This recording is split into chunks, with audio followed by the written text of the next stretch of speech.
Ini bak sudah tadi ya? Bak sudah. Ada berapa maknanya? 14 ya. Kita bahas berapa? 3 kan? Jadi 1, fungsi ba itu menjadikan semua kegiatan kita tertuju untuk mendapatkan ridha siapa?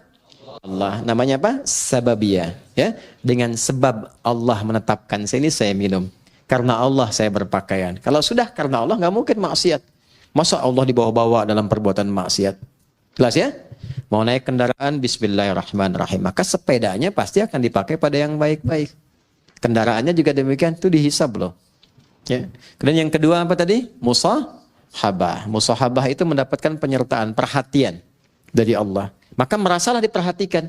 Kalau sedang minum, merasa dilihat Allah. Nanti akan muncul sifat itu. Kalau merasa dilihat Allah, nggak akan berbuat yang macam-macam.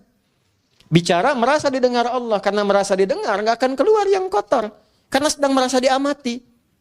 Ya, innallaha sami'un basir. Ya, Allah mendengar, mengawasi. Nah, itu ada pada huruf ba. Kalau kita kenakan pakaian merasa diawasi Allah, kita bekerja merasa diawasi Allah, jadi baik semua. Makanya orang jahiliyah itu dengan bismillahirrahmanirrahim jadi khairul ummah.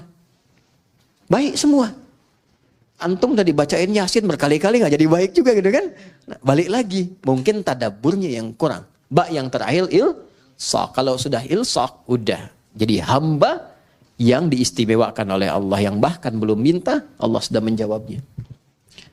Bismillahirrahmanirrahim. Asalnya ini ada alifnya di sini dari kata ismun.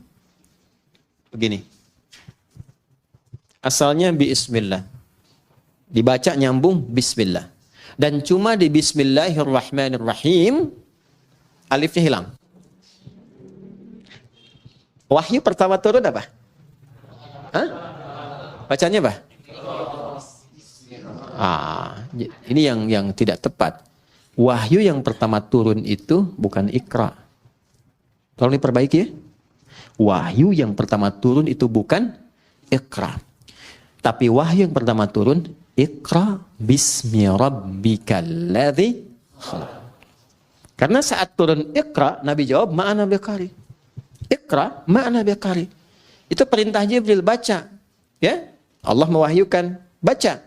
Kata Nabi, saya betul-betul nggak bisa baca. Sudah pakai ma, istifham, pakai ba, taukid. Ma'ana bi, betul-betul saya nggak bisa.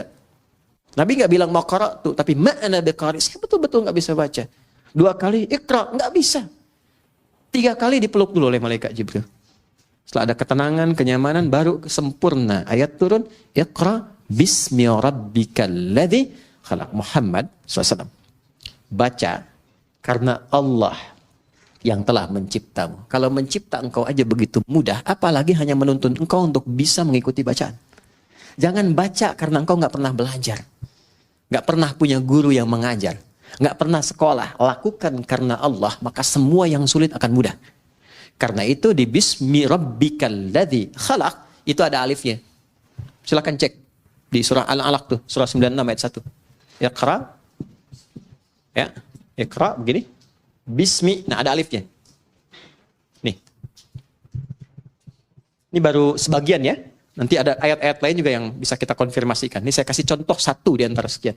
Pasti ada alifnya, harus ada ini. Nggak mungkin nggak ada, harus ada. Ada nggak? Hah? Ada? Begini tulisannya. Ya kan? Ba, ada alif ke atas, kan? Ada ismi. Di bismillahirrahmanirrahim alifnya nggak ada. Langsung nyambung. Kenapa sebabnya? Perhatikan sini.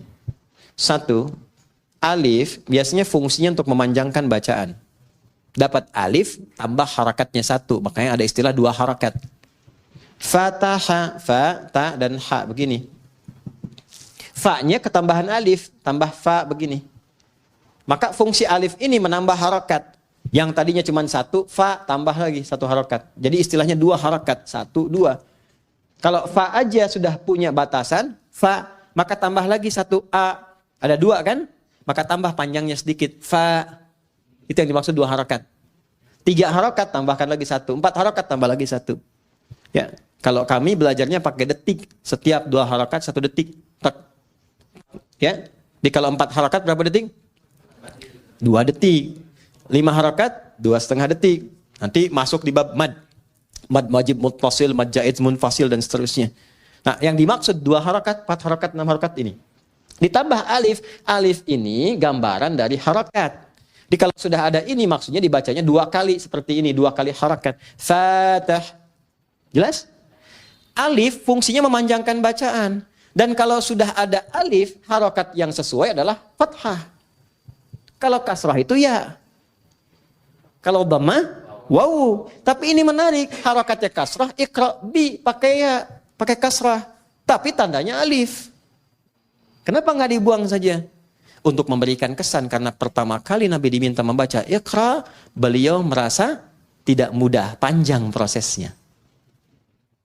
Menunjukkan sesuatu yang tidak mudah, panjang, kadang berliku, kadang tidak mudah. Tapi kalau semua dilakukan karena Allah, maka Allah akan membuat yang panjang semakin pendek, yang sulit akan semakin mudah. Itulah sebabnya ketika walaupun di sini ada alifnya, tetap dibacanya cepat dan pendek. Iqra bismillahirrahmanirrahim. Jadi Anda kalau menghafal Quran dikerjakan karena Allah, bukan karena target dari RKM harus selesai sekian. Kalau enggak jadi umroh. Cuman sampai ke Cengkareng aja misalnya kan. Ya. Saya menghafal bukan karena tuntutan dari kurikulum, tapi saya lakukan karena Allah. Maka akan terjadi akselerasi. Ya, kuantum, lompatan yang bahkan akan melewati orang-orang yang bahkan sudah punya hafalan banyak. Gitu. Itu yang kami dahulukan kepada para penghafal. Bisa dibayangkan ada anak dan ibu masuk karantina hafalan Quran. Ibu sudah punya bekal 3 sampai 5 juz, anak masih kosong. Ibunya target ingin jadi hafidhah, ikut itu. Anaknya terserah Allah saja deh mah. Dipaksa ibunya masuk, ya udah karena Allah saya hafalkan.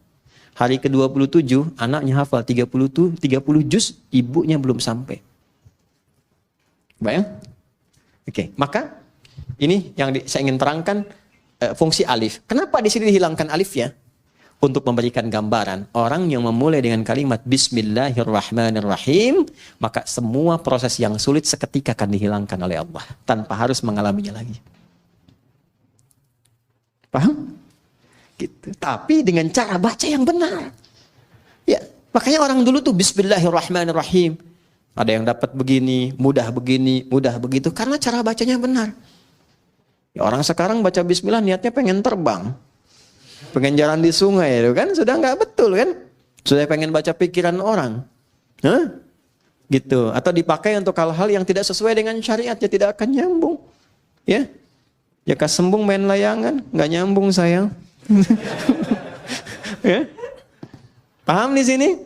Baik, itu alif tuh. Sekarang ismun nih, sin dan mim. Asalnya dari kata apa? Bisa dari kata wasamun, bisa dari kata sumuwun. Wasamun berarti tanda, sumuwun berarti tinggi. Kalau kita ingin gabungkan keduanya, tanda dan tinggi. Orang yang senantiasa melakukan perbuatan dengan awalan Bismillahirrahmanirrahim, meniatkan karena Allah, maka hamba itu akan langsung ditandai oleh Allah Subhanahu wa taala dan ditinggikan derajatnya di hadapan Allah.